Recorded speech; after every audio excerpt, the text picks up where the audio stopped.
Hi guys, in this week's video we're gonna touch on sort of more in depth how we do our food and drinks, cooking, kitchen, all that sort of stuff. We get asked a bit because we're traveling full-time around the country at the moment and we're not towing a camper trailer or a caravan or anything to give us more space.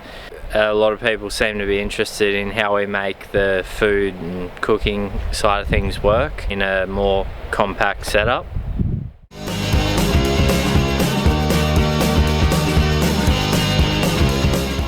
Starting off on the less interesting side, it's just how we do our rubbish.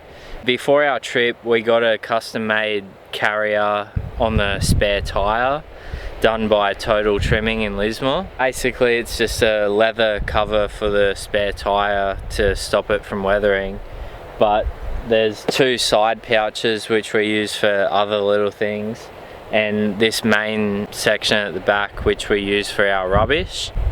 The best thing about that is not having to always find a bin at campgrounds and stuff like that, so we obviously always take out what we bring in and don't want to leave anything behind. We've changed the way we sort of shop and specific things that we buy. Just little things like we try to avoid getting drinks in glass bottles and stuff, rather cans or plastic bottles that you can sort of crush and put into the bag.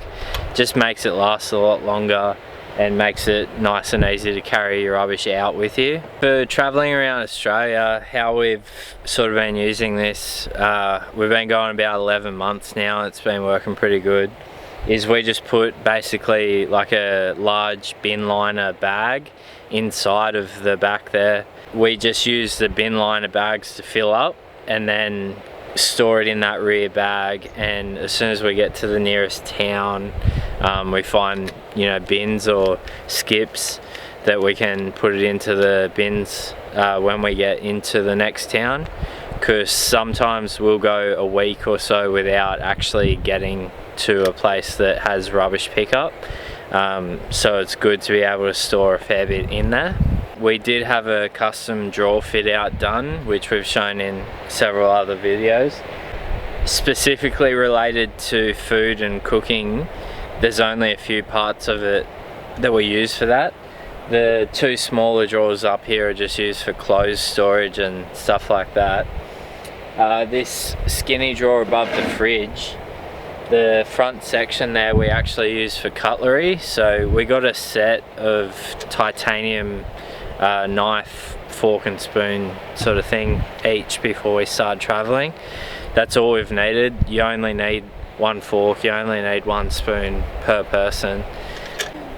We got a good folding stainless steel knife each before we left, a Open L number 7 I think it is, folding stainless knife which we use for everything. So we keep it pretty simple in there. That top section's just cutlery and other assorted stuff. In the main drawer here, the deeper drawer down the bottom, we tend to use that for some dry food, groceries that we use more often, and things like wraps, bread. We keep some peanut butter and stuff like that in that bottom drawer. The thing that drawer is really good for is even on hot days it doesn't sort of get too hot. It's like a pantry I suppose at your house. It's not refrigerated, but because it's, you know, deeper storage system, it doesn't heat up or get too cold. Beneath the fridge slide is a built-in, well, it's actually a table. We can pull it all the way out and flip the legs out and use it as a table, but 99% of the time all we use it for is a bench. It just can slide out from underneath the fridge slide, and if it's quite windy, the two back doors block a fair bit of wind, so you put the cooker on here, but apart from that we just use it for food prep and, you know, serving up the meals that we make. So the bench just slides all the way back in and is actually part of the fridge slide, which was made by Outback Touring Solutions. So being mostly aluminium. It's pretty lightweight, and we've found this works a lot better than our old setup of a drop slide. We used to have side-by-side drawers with a drop slide, which was a bit of a pain because as soon as you drop the fridge down in front of the drawers, you can't actually get in and out of the drawers. This now we can have all the way out with the bench extended as well, and still access the 3 drawers on the side and the one on top here. The fridge we use is just a 60 litre angle fridge. We've been travelling for 11 months, roughly full time now, and that fridge more or less hasn't been switched off, and it hasn't had a drama at all. It's run perfectly the whole time. We know where we need to set the temperature to. You learn, if you want to set it cooler, you set certain things to the walls of the fridge, which get quite cold, and if things are freezing up, you want to put them more to the center. But after traveling this long with that fridge and seeing what it can do, not being biased or one of the, you know, people that are obsessed with a certain brand, we won't buy another brand fridge now. We've seen what this can do and what it can hold up to. We've done really long extended corrugated roads. We've done pretty full-on off-road tracks with this bouncing around, and even before our trip, what it went through. We've had this fridge about 4 or 5 years now, and as I said, about a year or so of that is full-time in the car as we travel, and it hasn't missed a beat at all. So we're definitely very happy with the angle. The only downside we've found with the angle is this is a fridge freezer, so it's one or the other. Sometimes it would be nice, especially if you're going to more remote areas, to have a separate freezer to keep meat and stuff like that frozen, and just use this for more fresh stuff like your drinks and your cheese and that sort of stuff. But that being said, if you have a fridge and freezer, you're going to be drawing a lot more power as well, so, and taking up more room. We're pretty happy with the size of this for 2 people. It's pretty easy to keep plenty of drinks cold, and just as you use them, cycle new ones in and keep your fresh stuff cold as well. We do try to avoid it, but whenever we do cook at night, we've got a few light switches here that just shine light down onto the fridge, the bench, light up around the door, that sort of thing. How we've mounted the gas on the rear kitchen box is pretty deliberate.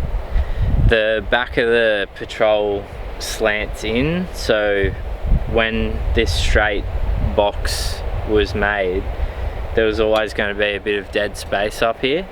I wanted to use two 2-kilo gas bottles because we like to run one out, and then when you go on to the second one, the next town you go through, you can get the empty one filled up. And so far it's been working perfect. It's a lot easier that way, rather than just running one gas cylinder completely out and then you're 4 days from the next town to get it topped up. For us, just 2 people, this has been working perfect for our trip so far. The other benefit to mounting these here, apart from filling in that dead space, is the gas connections from the top. We can run our gas hose around to the kitchen box and use the shelf on there, or it can easily reach down here and we put the cooker on this rear bench like we were saying before. So when it's windy, we tend to cook at the back here. It just protects the flame a bit more from the wind.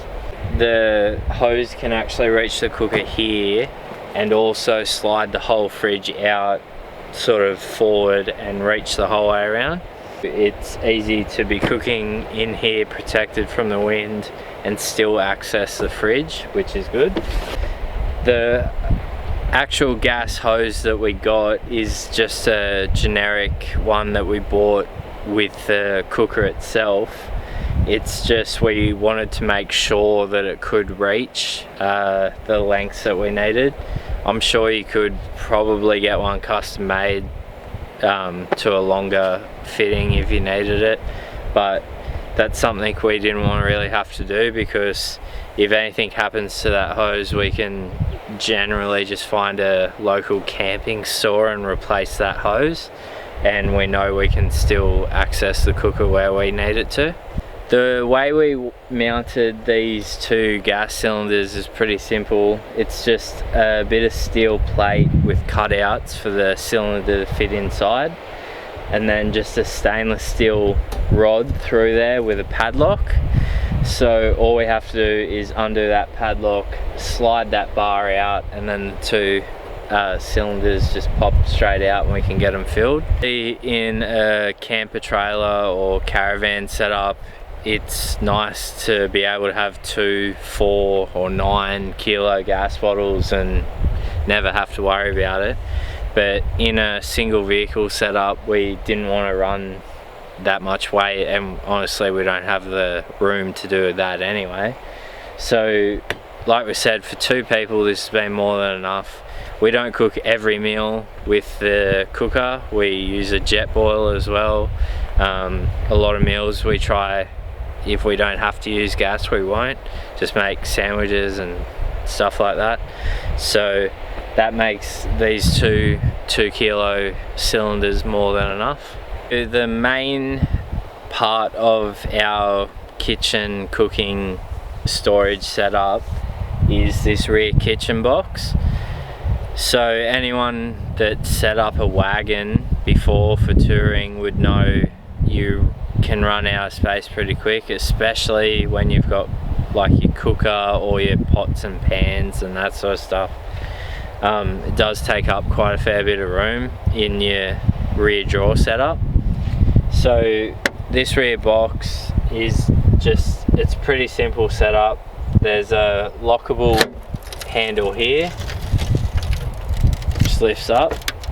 So we do have 12 volt power to the rear with a dimmable core lighting strip, which is handy, but like we said, being full-time traveling around, you try and plan ahead and cook dinner before it gets dark, but there has been times where we've had to use the lights and it's very handy to have. Also up here we've just got some USB and cigarette port outlets in case we wanted to charge anything or run anything out of there. For anyone that hasn't seen our rear kitchen box, the main idea with the setup is just to get some stuff out of the car to an external setup. This box has a rubber dust seal all the way around. We've noticed, apart from really bad dusty roads and corrugations, it does actually stop a fair bit from getting in there. Inside, these are just some canvas bags we got made up by Total Trimming in Lismore. We just gave him the measurements and tapered these top ones down to suit. Just to give you an idea, the whole box is made out of 2.5mm aluminium. We looked at getting it done in stainless steel, but for, I think it was 1.6 stainless steel was going to be a lot heavier than 2.5 aluminium. So trying to keep weight down, we just did it in the alloy. There's just the 2 shelves here, down the bottom, a slide out bench. This can fit our single burner cooker quite easily, as well as the pots and stuff that we use. Just to give you a basic idea, these bags up the top, this one's mainly set up for, you know, sauce, salt and pepper, tongs, all that like barbecue kind of stuff. So what we'll do sometimes is when we do use the free electric barbecues in parks and stuff like that in towns, we can just grab this bag out and have most of what we need. There's some paper towel and that sort of stuff in there as well. In here is just, I think in here is just breakfast sort of stuff, like a couple of bowls, some cereal, nuts, spoons, that sort of thing. We tend to just use these like disinfectant wipes, like Dettol wipes, to wipe off plates that aren't too dirty, that don't need to actually be fully washed up. Just to save on water, obviously being most of the country is in drought and we try to save water where we can, these work really well. Obviously pots and pans and bowls and stuff that are fully caked in something need to be washed, but they work just for wiping down a plate with not much on it. We also keep some laundry liquid and stuff up here, and just a small first aid kit, just a basic kind of kit. We've got bigger ones in the back of the car if we need them. We use these for the bigger items that we've got. So we've got a GSI pot that we use, and it's got stacking bowls and stuff like that in there. Things like Ziploc bags, a few freeze-dried meals, that sort of thing. Anything that just takes up a bit more room, these bags are quite good. It's also good that these completely pull out, so it's easy to clean them out, or if we wanted to, take them in shopping with us and can use them to stack groceries into. In this one we just have some plates that we use, stacking pot set, another GSI thing. We've got a jet boil setup, which we mentioned before. This is great for the freeze-dried meals and coffee, that sort of stuff. You don't need to get your whole cooker out, connect it to the gas cylinders just to boil some water. Then beneath the bench down here we just have our single burner stove. That's just a real basic Coleman setup. We used to have like a hyper flame 2 burner that you can hook up to gas cylinders or the little ISO propane tanks. That's the same, you can use it on either. We just found we never really actually needed 2 burners. For almost every meal that we cook while we're camping, you only need 1 burner to do it. Even stuff like we make like buttered chicken and rice and stuff, you just make it all in one pot, add in the rice and cook it all together, and that 1 burner is more than enough for us. We do always try and cook pretty basic, simple meals. We aren't really into cooking like elaborate 4-pot meals that take a heap of washing up and stuff like that. So we try and keep it pretty basic. Another thing we do is try and support the local towns that we're traveling through. So a lot of the time, if we can, do like a camp out the back of a pub or something like that, we'll actually go have dinner or lunch in the pub or in the local restaurants and stuff to support the community. We sort of find that the best way to actually support local towns rather than touristy stuff, which we don't really get into too much. We like buying directly from the local shops and pubs and that sort of thing. And it goes without saying, there's an obvious benefit that when you're camping out the back of the pub, if you have a few drinks, go in, have dinner, you don't have to, you know, cook and clean up yourself, which is always good.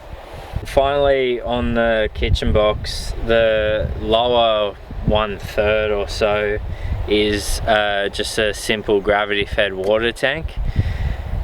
Roughly, we think it's around 32-34 litres. This tank we used differently from the main stainless tank inside the car.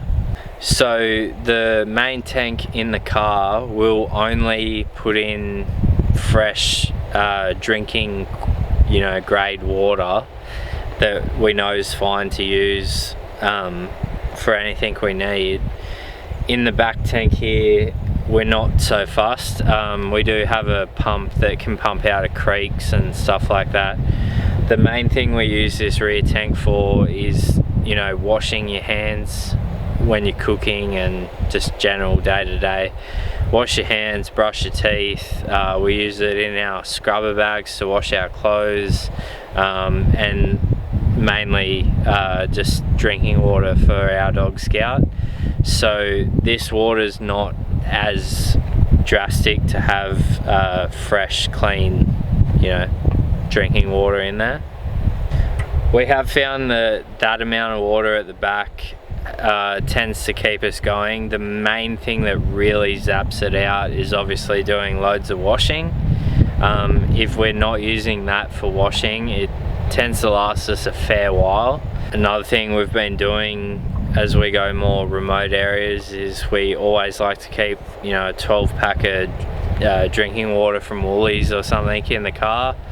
So we try and use that for our drinks and use this for day-to-day washing and stuff like that. Wherever we can, we'll try to not even touch the water tank in the car. It's around 110 litres. The whole idea of keeping that is in a, you know, a bad situation. If you got stranded somewhere, you got plenty of drinking water to get you by on. The other thing is, if you're not in remote areas, is that tank's more for shower setups and that sort of stuff. Hopefully that gives you a bit of an idea more in depth of how we do our food and cooking and storage and that sort of stuff. It does work for us. Like we said, we're just 2 people, we're not a family of 6 or something like that, and we're not towing a camper trailer and you can have a elaborate kitchen set up and all that sort of thing. We're just us 2 in the car and trying to make it work in the wagon. This is working really well for us. We've been traveling for nearly a year now full time and haven't had an issue, so far so good. If you've got any questions, suggestions, things like that, put them down below in the comment section, we'll get back to you. But apart from that, thanks for watching this week's video, and we'll see you in our next one.